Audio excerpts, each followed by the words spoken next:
Misconception को clear करते हैं और लास्ट मिसकंसेप्शन है कि सेल्स बैकग्राउंड वाले लोग ही आरसीएम में सक्सेसफुल होते हैं और ये एक ऐसी धारणा है जो बिल्कुल भी सही नहीं है।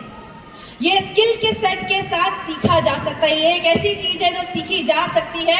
और आज आप सब लोगों के बीच में इस मिसकंसेप्शन को तोड़ने के लिए मैं बुलाना चाहती हूँ मिस रिम्पी भट्ट को। जय ऐसी है, मेरा नाम रिम्पी भट्ट है और उत्तराखंड रुद्रप्रयाग डिस्ट्रिक्ट ऊखीमठ की रहने वाली हूँ और पिछले 4 साल से इस अभियान की विद्यार्थी हूँ। सीख रही हूँ इस खूबसूरत से अभियान को अपनी ग्रेट अपलाइनों के सानिध्य में। मैं प्रणाम करती हूँ इस मंच के माध्यम से आदरणीय टीसी सर, हमारे अभियान के संस्थापक, प्रणाम करती हूँ सभी रिस्पेक्टेड कोर लीडर और प्रणाम करती हूँ पूरी यूथ टीम का जिन्होंने इतना बड़ा आयोजन किया। मेरी इस अभियान में पिछले 4 साल पहले शुरुआत हुई थी। मेरी किसी पड़ोसी के माध्यम से मुझे ये अभियान मिला था। शुरुआत में मैंने सीरियसली नहीं लिया इस काम को, क्योंकि 2 वक्त की रोटी के लिए बहुत ज्यादा स्ट्रगल नहीं करना पड़ता था और ऐसा नहीं लगता था कि इस काम की जरूरत है, क्योंकि आसानी से जो है 2 वक्त की रोटी मिल जाती थी।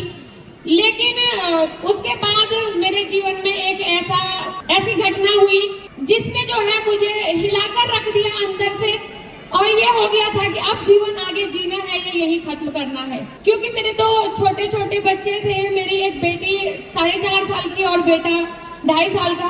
तो 2 छोटे बच्चों के साथ में जो है मेरे पति ने मुझे छोड़ दिया था और ऐसा लग रहा था कि मैं कौन सा तरीका अपनाऊं जिससे मैं अपने आप को ही खत्म कर दूं। बहुत बार मैंने कई कोशिशें की आत्महत्या करने की, लेकिन जो मेरे 2 छोटे बच्चे थे उनका चेहरा देख के मैं ये कदम नहीं उठा सकती थी।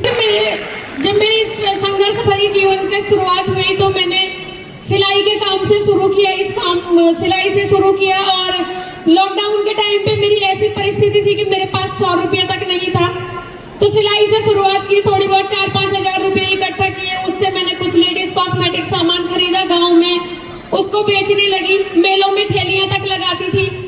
लेकिन उसी बीच मेरे जीवन की सफल मार्गदर्शक मेरी अपलाइन सुषमा बिष्ट दीदी मेरे जीवन में आई और उन्होंने मुझे इस अभियान का विजन क्लियर करवाया। उन्होंने मुझे बताया कि बहन, आप भी जो है कब तक सिलाई करती रहोगी, आप इस काम से बहुत बड़ा काम कर सकते हो इस अभियान के माध्यम से। और ये अभियान महिला सशक्तिकरण पे काम कर रहा है। मैंने कहा मैं कैसे कर पाऊंगी। उन्होंने कहा आपको जो है ऑनलाइन मीटिंग अटेंड करनी है और सीखना पड़ेगा यहाँ पे। तो मैंने कहा दीदी माफ करना, मेरे पास बटन वाला फोन है, मैं नहीं सीख सकती हूँ, मैं कैसे करूंगी। तो उन्होंने कहा अगर कामयाबी चाहिए तो टूल्स बहुत जरूरी है, तुम्हें लेना पड़ेगा। तो मैंने अपनी माँ से रिक्वेस्ट करके एक फोन मंगाया था और मेरी माँ ने मुझे फोन दिलाया था 9,000 रुपये का। काम करने का कोई बड़ा मकसद नहीं था शुरुआत में, क्योंकि मुझे समझ नहीं आ रहा था, क्योंकि जो मेरी अपलाइन है वो बहुत अच्छी खासी पढ़ी लिखी महिला, उनकी एजुकेशन के बारे में मैं क्या बताऊं, क्योंकि मुझे पता ही नहीं है कि वो डिग्रियां क्या होती है। उनको कहते हैं कि बीएड एमएड क्या क्या कर रखा है, यूटेड सीटेड पता नहीं क्या क्या बोलते रहते हैं वो। तो मैंने कहा ये शायद पढ़े लिखे लोगों का काम है, क्योंकि मैं सिर्फ हाई स्कूल हूँ।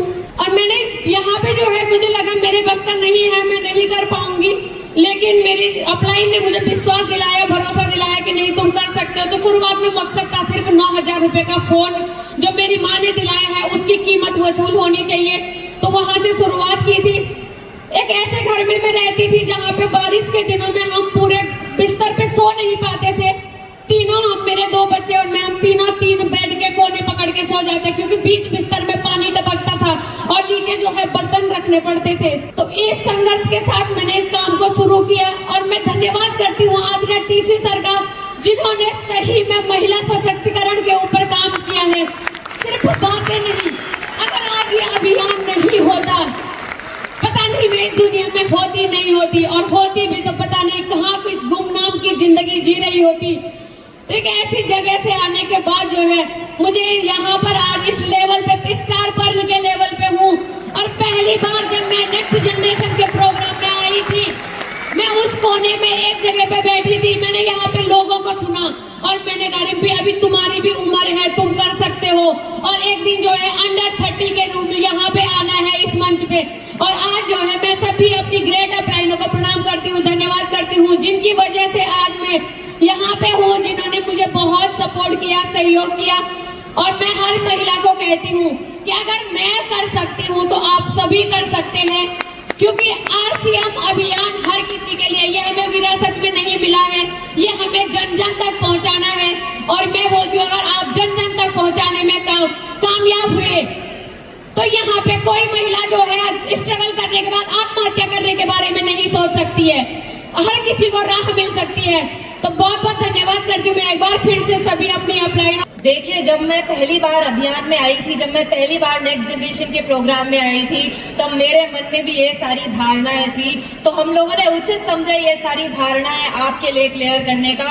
होप है ये सारी धारणाएं आपकी भी क्लियर हुई है। हमने पूरी कोशिश की है कि ये जितने भी गले पड़ चुकी धारणाएं है ना, जो आरसीएम से दूर करती थी कई अच्छे अच्छे लोगों को, वो सारी धारणाएं आज यहाँ पे टूट जाए। मजा आया?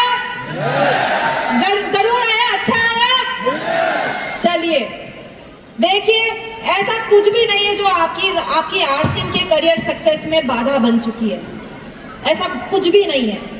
ये सिर्फ हमारी सोच में है कि आरसीएम ये कर सकता है, आरसीएम वो कर सकता है। बट आज हम लोगों ने इन धारणाओं को तोड़ करके सीख लिया कि आरसीएम में ना कोई जात मैटर करती है, ना कोई धर्म, ना कोई जेंडर, कोई भी कर सकता है। एक हाउसवाइफ कर सकती है, एक महिला कर सकती है, एक पुरुष कर सकता है, एक यूथ कर सकता है। तो आप सब लोग उसी कैटेगरी में आते हैं।